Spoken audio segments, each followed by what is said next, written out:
Tell us a little bit about your business. Originally, we were a carpentry company that's now in the transition period to being a full building company. And how do you work together as husband and wife? We were flying by the seat of our pants. We had no systems in place. How's your mindset changed since you've been on board? Last night, mate, I had the best sleep I've had for a long time. Where do you want to take the business in the future? What's possible? There's two things I want to do.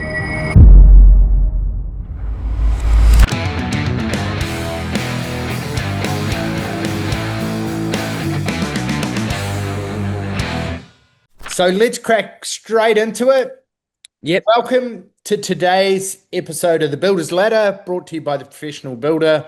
I'm Marti, your host today, and today we have Lindsay and Ben Ockenden. How are you? Good, thank Very you. well, thank you. Very well.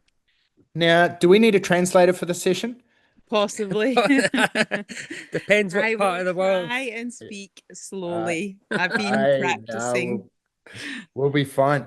So tell us a little bit about your business, where you're based, type of work you do. So we are based in Western Australia, Perth. We are, originally we were a carpentry company that's now in the transition period to being a full building company. We Tell me more. we specialize in lightweight constructed houses that are high performing, and we're trying to bring the option to the market for that to be more affordable and be more regularly available within the Western Australian market, which it isn't just now. It's on the sort of higher end of affordability, and it's not the standard way that they build in Western Australia because it's not got two layers of brick. It's not a copious amount of steel and concrete involved in that. And it's a really unique portion of the market over here, and there's massive opportunity within that environment for that to grow. So yeah, Awesome. so that's a little sort of snippet. I love it. So tell me, are you both involved in the business? What's the structure of the team? And how do you work together as husband and wife? Well, it's working full time in a school. We started this business on the 19th of February. So February till June, we were flying by the seat of our pants. We had no systems in place. We had not enough employees. We were lacking in the skills needed to take the business to the next level. Ben was on the verge of some anger management classes. Yes, exactly. I think it got to obviously we were running a carpentry business before, and then as we say, we're transitioning to the building business. So officially that started the 19th of Feb, as Lindsay said. Of course, I knew it'd be mad and it'd be busy, but it just, with Lindsay being at the school, it was really difficult. And then she at the end of June, the term finished over here, and she joined the business full time, which was a massive change for her. Although she's been married to me for a long time, and I've been in the construction industry the whole time, she didn't really know much about it. So that's been a big change. And just around 2 years ago, our oldest son, he left school and he started his apprenticeship with us as well. So he's in the awesome. business. He's in the business too, which from a father's point of view and a husband's point of view, to now have your wife and your oldest son in the business is really good. Is really, Awesome. really good. We have quite a few members who are father, son, and obviously husband, wife combos. Have you had a chat with any of the other members that have their, like Peter and Carrie Niven, for example, from Melbourne, who are Yeah. in boardroom? Yeah. Not directly about the sort of husband wife or father son relationship. Something that the summit that we were at, there was, and I can't remember, it was either guys from Brisbane, but there was a father got up and said something about his role now is to support his son within the business, and that really inspired me as a father, that it's going to get to a point as my son gets older and more experienced, and Lindsay gets more experienced, my role's going to shift. And that's as a father, like as a man, especially in the generation I grew up, you can do everything yourself. You don't want to let go of stuff, but we need to be able to pass on this ownership and responsibility to those family members within it, because it won't work if it's just me. This is Yeah, going to fail. It's going to fail. 100%. Yeah. And I think that's a big thing is building a team around you, a high performing culture, one with empathy and accountability, and the Yeah, systems help give you the framework to implement that. It's kind of like yeah, going bowling with the Mm. guardrails for your team. yeah. Yeah, exactly. And we were like I could do everything. That was my mindset. I could do everything. I didn't need this. Let me in, let me do it. And it got to a point, I can't remember exactly when it was, but I said to Lindsay, would have been late March, maybe April. I said to Lindsay one night, I just said, enough's enough. I can't do this. I can't do it. You're gonna come and pick me up in A&E because I'm gonna have collapsed in a heap or broken down mentally. And our son Joel was there as well at the time, and I said we need to make some changes. And at that time was around the same time, within a week or so, that's when I came across you guys online, Mhm. and I'd sort of looked at stuff, and I said, this is your explanation of why you want to do what you guys do at TPB was exactly how I felt. And then I'm saying to Lindsay, we need these guys because the systems, the processes, and all that back, I call it off-field support Mhm. staff, as it were, Yep. off-field Yep. stuff. Coming from a sporting background, that's what I view it as. That was a massive catalyst to the change, a massive catalyst to Lindsay jumping into the business, and she, as you know, Marty, she's just thrived in it in the last few months, She brings, being involved Lindsay, in it. you're a So champion. You bring you're a fantastic couple, and you bring such a good, positive, get shit done, positive attitude to the whole community. I love that about you. yeah, I think that we were talking this morning in the Women in Construction group, and that I really think is at the heart of TPB. It's not like get into TPB, get your systems in place, and you go and be the best. It's like get into TPB, do your learning, and share that learning. Yeah. And that culture is so unique, especially in the building industry where you're seeking to build other people up, to share knowledge, share experience, and help everyone be the best version. And that's a credit to you because that is a culture wide aspect of the professional builder, and that's I, unique. I appreciate that. And it's not always easy holding holding people accountable and having high performing culture and standards where you have what's called radical candor. You're able mhm, to have tough conversations with members who are maybe negative or with people who come along and you've got yeah, partners there and you're like, hey, this is not the platform for you to pitch your services to 200 plus building company owners when we've got four partners that have paid money to be here. Mm, yeah, And I yeah. think if you frame that up as this is our culture, you have your values, you have your rules of the game, then it shouldn't, and you shorten the feedback loop from action to result, then you're able to course correct Mm, quicker yeah, than if you don't have that stuff. It comes out of the blue. yeah. yeah, exactly. It does. And I think the thing as well, Matty, the stuff that you guys cover, like that's obviously one aspect of it, but the stuff that you guys cover, you cover all the aspects of running a building company and all the highs and lows within that. And for certain, everyone's journey is slightly different, and for certain people, they're needing the encouragement and the support and the positivity because they've hit a low. And I would have said, and you might know better than me, Marty, I would have said almost 100% of the people that join you guys have hit a low, hit the pain point, and Absolutely. and and they're there and initially they're there because they just don't have anywhere else to turn or anywhere else to go. And then Yeah. secondly, once they get into it and they start looking at it, they start going, well, actually, with some improvements in some systems, with some tough conversations that I've been avoiding, I can actually change my life, my lifestyle, my family's Exactly. lifestyle. But that takes time though, and for some people, some of them, your members, man, I can't believe how much they've done in such a small time. Like I'm looking at them It's going, you guys are nuts. Like, how did you do that?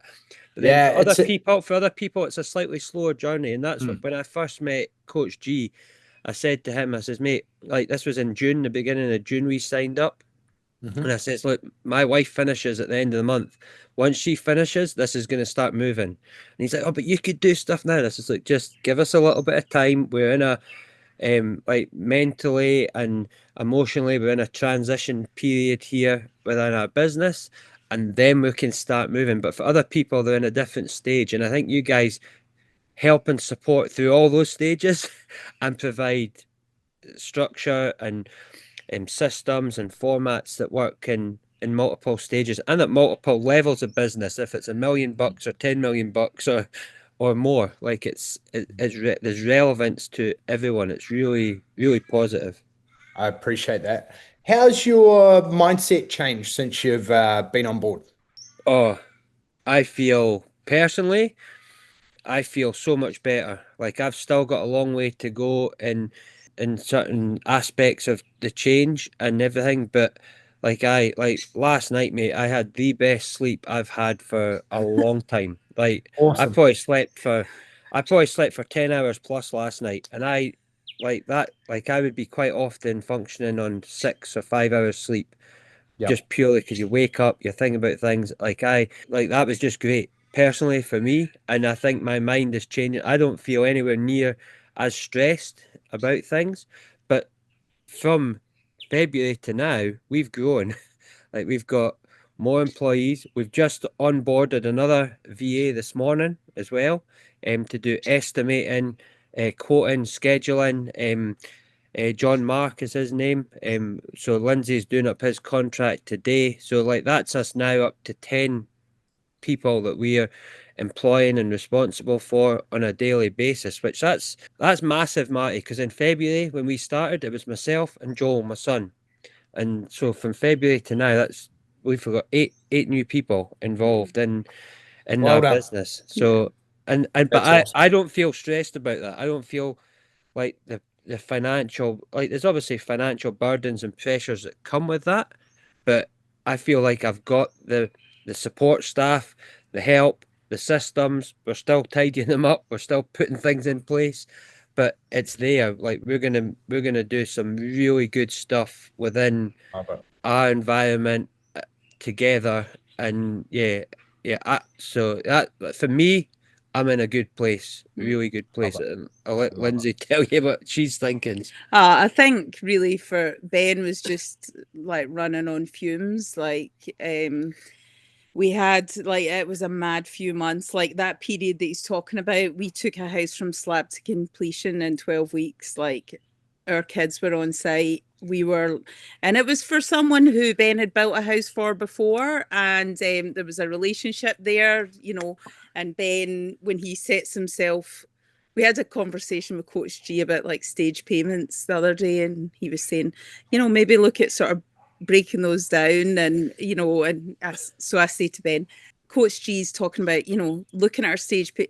No, we just make the stages, we just work harder, and there's still that mindset which kind of needs to change, because he will make himself ill with work before he would not meet a deadline. And that, in terms of listening to the Dan Martell, when you had him on, like that was massive. Like that was a whole reframing of how we operate.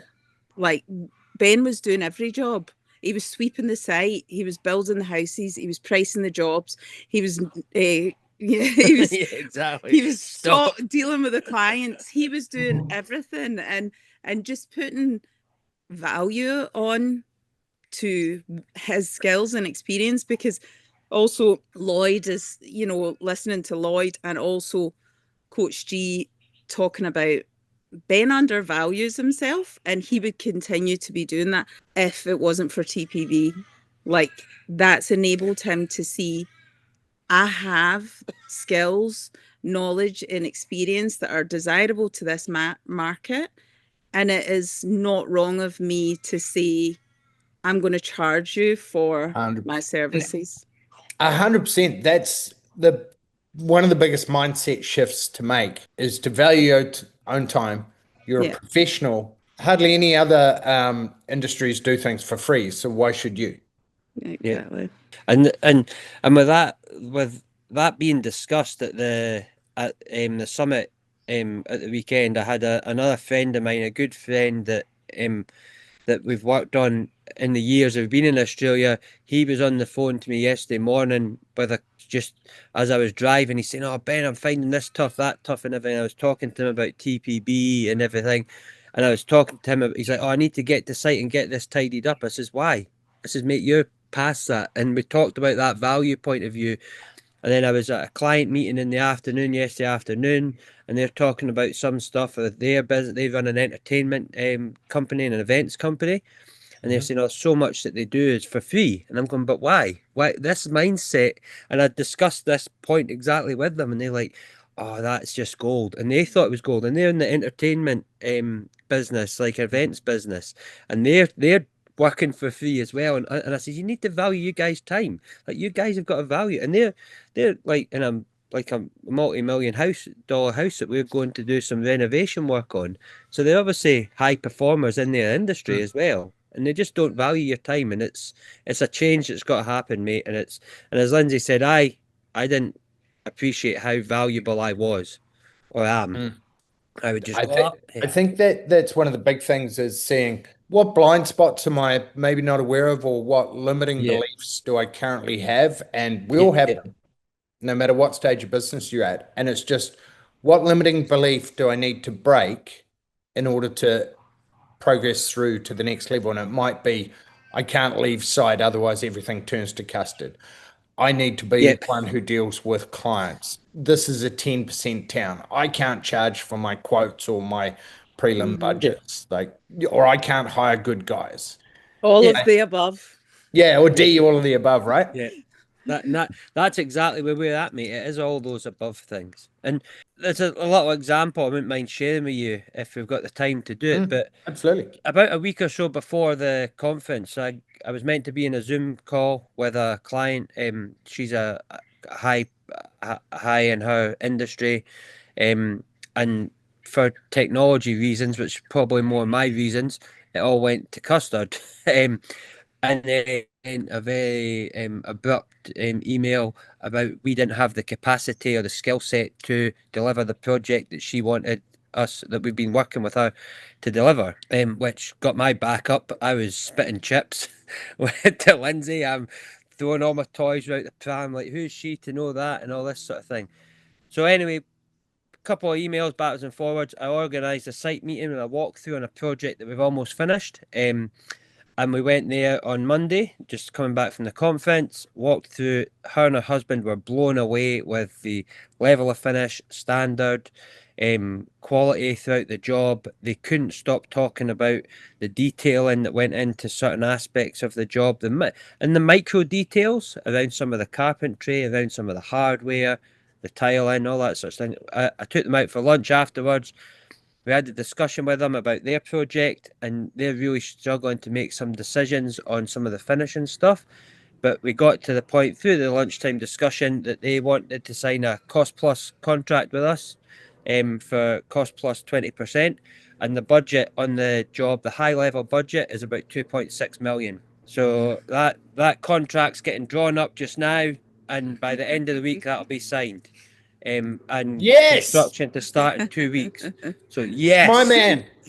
So so like, but coming to the conference and spending the time with you guys gave me the confidence in that few hours I spent with these clients, instead of bringing up the past of this email and how upset it made me. I was able to put that aside, be confident about our value, what we could deliver, how we would deliver it. Oh, and I told them about some of our system changes. I told them about you guys and how you're supporting us within our transition within the thing. And straight away, her and her husband said, "No, you are the right fit for what we want. and we want to sign this contract with you. So Right. Well, so it's amazing, mate, to see that.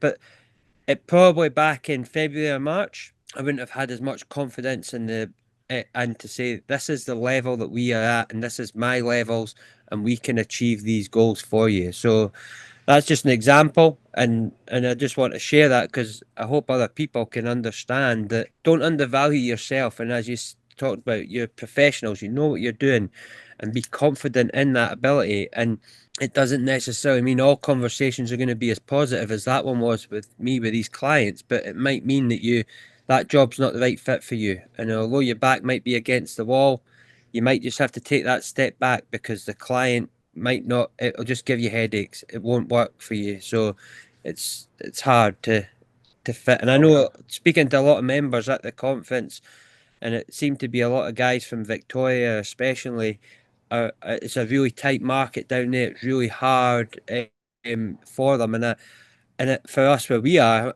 I find that a bit foreign, but like I've been thinking about it a lot, and I just want to encourage the guys to be confident in your ability and be confident in the delivery of what you can deliver, and don't compromise quality, don't compromise your standards, and the clients will come and find you for you being that in that top 5% of builders. They'll come and work with you because of that. So I think as well, absolutely. I think as well, we had with Ben's really good friend as a solicitor, and we had another contract which we were supposed, it would have been completed by now, but this client had wanted to go down the route of owner builder, and he was yeah, it was a he disaster. kept coming back to Ben and no. saying, there's just too much responsibility on me. You're the builder. And Ben's like, but you're the owner builder. And at that time, the solicitor says, this guy will sue you, but the contract's watertight. And then he came back, the client, and said, no, I want this added in. I want penalties for stages that you don't meet, like weekly. Like he wasn't willing to kind of have any adjustment based on any factors. So the solicitor come back and said, walk away. And we were 3 months into the business at that time. And to cancel that was a huge thing. But having that confidence to think we're given everything and it's still not enough. It was a hit. You know, we had, they ended up, he paid a deposit, which we then gave him back because the solicitor was like, this is not going to go. That's the thing, right? Like 5% of people, whether it's clients, subcontractors, or your team, will give you like 90% of your headaches. Yeah. Yep.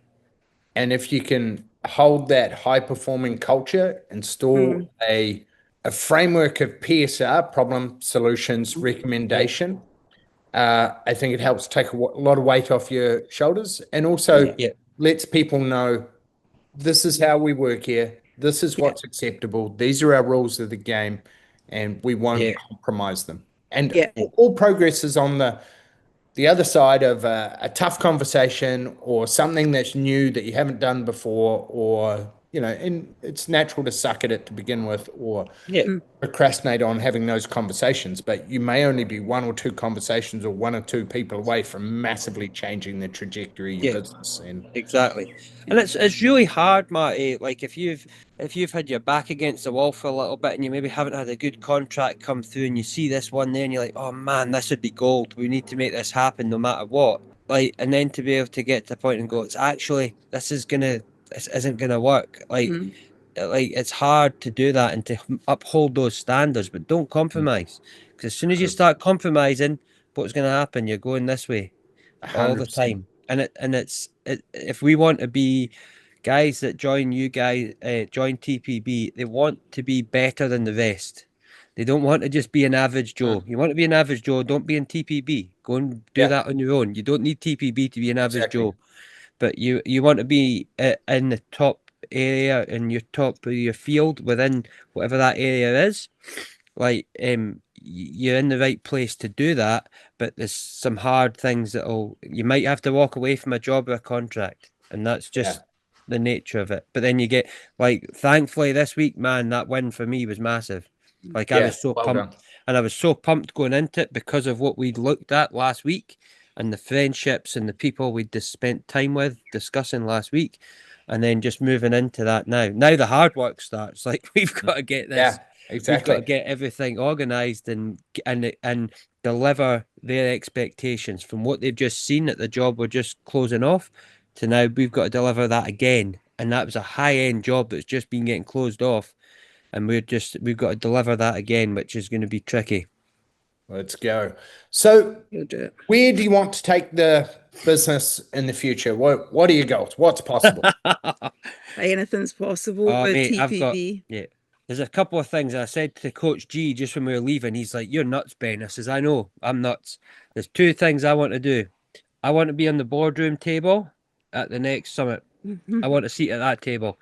I'm not there to mess around. I want to be in that environment. That's the environment that I want to be involved with and really push to that level. And to get there, I've given myself 2 years. I want to be at a point in 2 years' time, be getting very close to delivering and handing over a house a week. A house a week. Yes. And Let's that's go. that sounds mad, but then I was and since I've come back, I've been listening to the Diary of a CEO, and some of the stuff he talks about, you have to, as business owners and and entrepreneurs, we have to have some crazy things, and that's crazy, mate. And I spoke to my supplier yesterday, and I told him, he says, "Well, I'm going to have to employ another 5 staff just to deal with you." And I says, "Well, you better get some job adverts out there, because I'm not." So Exactly. we need to lean into this and try and make it happen. Like even if we get to half of that goal in 2 years' time, I'd be punching the sky, thinking, "Yes, it's on." So I think like it's mad. It is mad, and where we are now. But in February there was 2 of us. It was me and my son, and he was like he's just turned 17 in February, so in May, sorry. So he's just young, but man, he works hard, and we were putting in some big shifts. But now there's 10 of us. So in Awesome. that short time we've gone to 10. Like Awesome. that's not long. It's not even 12 months, mate. So what's the next 12 months going to bring? So I want a love seat it. at the table. I want to get to the point of getting a seat at that table and being in that higher performing area with those guys. And then also I want to push towards that. I don't know if we can do it, mate. I don't know. In Western Australia anyway, there's definitely a demand for housing.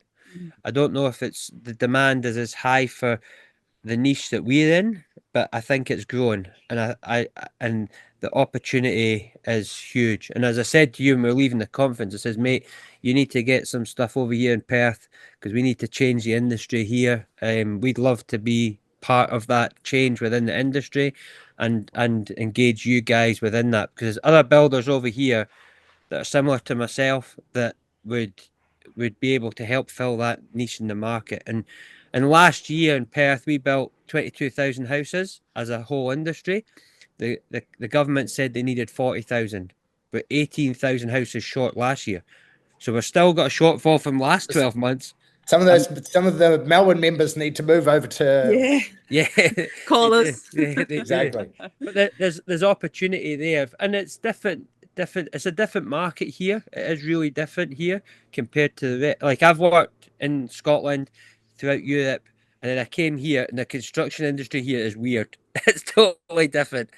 But it's a really small place. There's only 2.3 million people, and you get something wrong, everybody knows. Like there's no telling. There's no you have to phone and like people talk. There's 4 companies that we sort of align with that they won't price a job if we're pricing it, and we won't price a job if they're pricing it, and we work together. So it's it's a bit of a stranger sort of environment to work in, but there's opportunity here. There's opportunity here, mate, for stuff to grow and develop. And yeah, we'd love to see more stuff happening with you guys over here and Awesome. and changing that industry. So we have a plan. It involves Western Australia, and we're going to start doing, seeing as Crystal is there, one of our coaches. How fantastic is she? I know. Oh, she's amazing. Lindsay and her get on like she's a superstar.